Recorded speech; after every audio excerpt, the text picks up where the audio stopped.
coordinator of the Jets. Ashley, back to James Harden. Coach Stephen Silas referred to his star guard's absence from training camp today as a holdout. Said there's no timetable for Harden reporting to camp. Harden was, of course, MIA from the team's first practice Sunday and his anticipated workout later that evening. He did post pictures of himself on Instagram attending Lil Baby's birthday party this weekend in Atlanta. Here's Silas on Harden today. As far as timetable, there is no timetable as far as I know. And it is a setback. You know, you want your best player to be here. You have to be honest and understand that this is a setback, not having one of the best players in the NBA here. But I'm working with the guys who are here, and we're working hard, and we're doing a good job. I have no clarity about the message, honestly. I take it basically at face value that he's not here. What the reasoning is on him. He has a reason, but that's on him to tell whoever what his reason is. Steven, is James currently in Houston? I don't know. Someone who's pretty close to James Harden, have you talked to him recently and gotten a sense of where his head is at right now?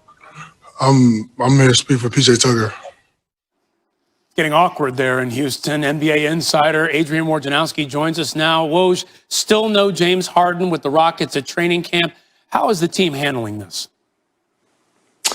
Well, this has put a pall over the entire organization, especially for a first-year head coach in Stephen Silas. But organizationally, listen, they want to get Harden in there. They want to get him on the court with John Wall. They want to avoid a scenario where they begin to fine him or suspend him for being not in camp. And they're hopeful that he'll get there. And this is an organization that has given a great deal of leeway to James Harden over the last few years. And they have tried to rein in and create some more accountability. Players have told them they wanted it. It was a big issue with Russell Westbrook. And now they're at a crossroads where how they will handle this. They hope that Harden makes it easy on him and shows up and gets in camp, but he's yet to do that. All right, and Stephen Silas' use of that word, holdout, that's a powerful word when you talk about the NBA. So NBA regular season begins in 15 days. The Rockets play their first game versus the Thunder in 16 days. What are the chances Harden isn't with the team when the season begins? Well, Ryan, there's two scenarios there, obviously. One, if he doesn't come into camp and he continues a holdout. The other is the possibility of a trade. Now, the team that he'd like to be traded to, the Brooklyn Nets, the Rockets and Nets have had no contact, no conversations, I'm told, since the very beginning of this weeks ago. And those conversations didn't go anywhere. The Rockets have made it clear to the rest of the league that if they're going to trade James Harden, they want a monumental haul back for a player they consider one of the best 3 or 4 in all of the NBA, a great young player, multiple picks, perhaps pick swaps. There's only a select few teams that a James Harden trade really makes sense for, because teams will tell you they're not going to give up those kinds of assets unless they know James Harden wants to stay long-term with their team. He's got 2 years left on his deal. They do have some time and a bit of a cushion to work with Harden, because he's not in the last year of his contract. And so those are all the scenarios that the Rockets are having to face right now. And it's a difficult situation to face, especially with a man who has been the face of your franchise. Woj, thanks so much. Thanks, Ryan. Still ahead, 36 at the end of the month. And in those nearly 36 years, he's won 4 NBA championships. He's a 4-time Finals MVP and a 16-time All-Star. Off the court, he's become a family man, a philanthropist who even opened his own school, as well as an entrepreneur. Although he's the oldest player on the Lakers roster, LeBron isn't done yet. Today, on the second day of practice at training camp, he spoke on his quest for a 5th ring. I guess the bullseye just becomes even greater, even if that's even possible. One, for me personally, the bullseye has always been on my back or on my front since I entered the league. And then you add in the Laker name on top of that. The Lakers franchise, the bullseye has been on this franchise for a long time as well. And just bigger picture, the significance of both you and AD and the contract extensions and what you think that means for the two of you in the franchise. Well, what it means that we're here and we're committed to this franchise. We're going to give everything that we got to this franchise. The Lakers believe in us, and and they rewarded us with those contracts. It's a great partnership. What was your first reaction when you heard December 22nd for a season, and how did that change kind of your off-season plans from that point forward? I was like, wow. Oh, and I said, oh, shit. Just being completely honest, I wasn't expecting that because the early conversations were going on. I was hearing that there would be kind of a mid-January start, and the training camp will kind of start after Christmas. We have an opportunity to spend Christmas with our families, so I had already planned a vacation with my family for us to go somewhere, which I haven't been able to do, obviously, since I've been in the league. And, so I had to switch up a lot of things. Physically, right now I'm sore as hell. We day 2 of camp, so I'm super sore, but nothing, I don't have anything that's stopping me from being on the floor. Mentally, I'm great. I'm healthy. My family's healthy. I'm great mentally, so I'm in a really good place in my life. Yep, you heard the man. Nothing stopping him. A year after becoming the first player to win Finals MVP with 3 different teams, LeBron James, at almost 36 years old, is seeking his 11th Finals appearance. Now, if he does, he would join some very exclusive company. Only Bill Russell and Sam Jones have appeared in that many finals, and both were on the Celtics when they made 10 straight. From LeBron. As I said yesterday, we're working as if this is the 6th to the 23rd, so there is some time, but, it is a setback. I have to be honest and understand that this is a setback, not having one of the best players in the NBA here. But I'm working with the guys who are here, and we're working hard, and we're doing a good job. Well, shouts to him, new coach, being put in a difficult position and being candid and honest. Definitely the way to go, coach, because people know if you're not telling the truth. What do you think it is like for him to be starting now and dealing with all of this? Well, it's difficult. You want your best player in camp. You want your best player there to lead and set examples and things like that. And right now they don't have that. And when you see them on Instagram, having a good time, kind of going against the COVID protocols. It seems like James is sending a pretty strong message back to Houston about where he's at. And as the coach, you just got to keep pushing forward. You got to prepare your team. You're going to have a no excuse attitude like I know Coach Silas has. And you do the best you can with what you have. Well, that's definitely the playbook, but it is easier said than done. And for the whole Rockets organization, Fizz, can they afford to let this drag out through the season? Because they told our Tim McMahon earlier last month, we can afford to get uncomfortable. We're willing to get uncomfortable. We're not going to take less for James in a trade than we think that he is worth to set our organization up for the future. But are they going to be able to actually pull that off?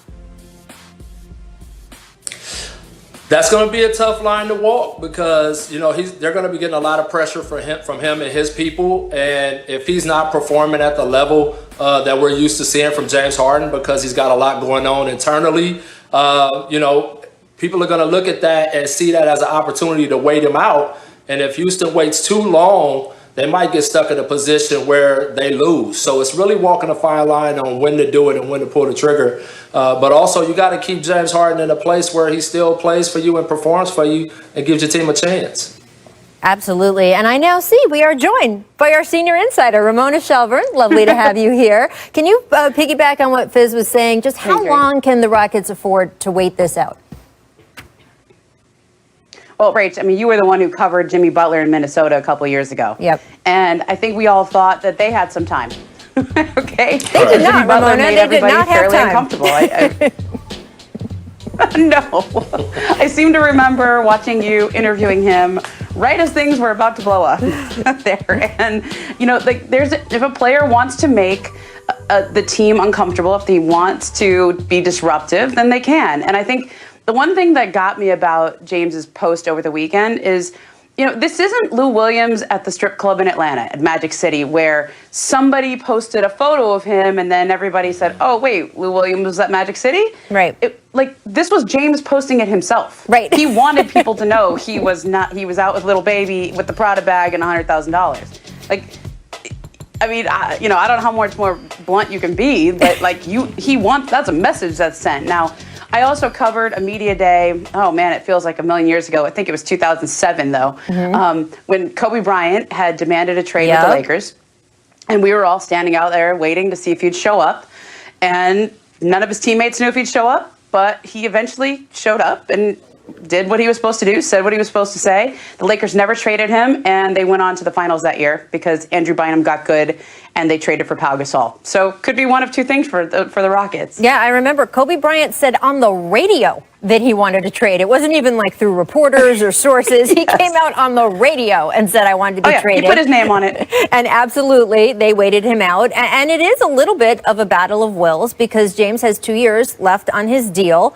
And there is a point, Fizz, I think, where the coaching staff and the front office can say, we don't care. You need to be out on the court and play. And remember, if NBA players, quote, sit out, it's not like the NFL. NFL players can sit out and their contract year continues, even if they're not getting paid. With the NBA, if you don't report, your contract year does not start. So those 2 years he has left on his deal with the Rockets, if James would say, and he's obviously not going to do this, but just to explain the difference, if James's strategy was somehow, well, I'll just sit out this season, he would come back the next season and still have 2 more years left on his deal.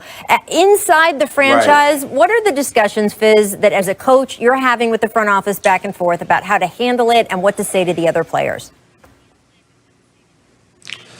Well, I think it first starts with sitting down with James and saying, okay, how do you want this to play out? And, yes, we are actively shopping to trade you, but until we can, we all have to be pros and do our job. And you would expect and you would want to encourage him to be that type of person that would come out and play until that opportunity came up where a deal could be worked out. It doesn't look good for anybody if James doesn't show up. Well, and I think for Houston, for Houston, Fizz, to me, the conversation is James going to play nice? Is he going to be, or is he going to be disruptive? If he can settle in with John Wall and they can get off to a decent start, that actually increases Houston's leverage. But if he's disruptive, if the team starts to crater, then they're really trading him from a place of duress. And I think that's what the organization has to determine. Now, I personally am in the camp that says he's under contract, he's a great player. You just don't get many chances to trade great players. Right. And if you trade James Harden in the wrong deal, your franchise is going to be digging out from under that trade for the next 5 to 6 years. So you wait until you get what you want for James Harden.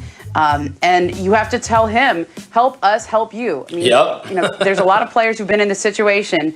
And if you help us help you, then you can get to where you want and we can get something in return for you. And that's where that professionalism comes in, where you just say, hey, listen, come out, play hard like you always do, perform at a high level.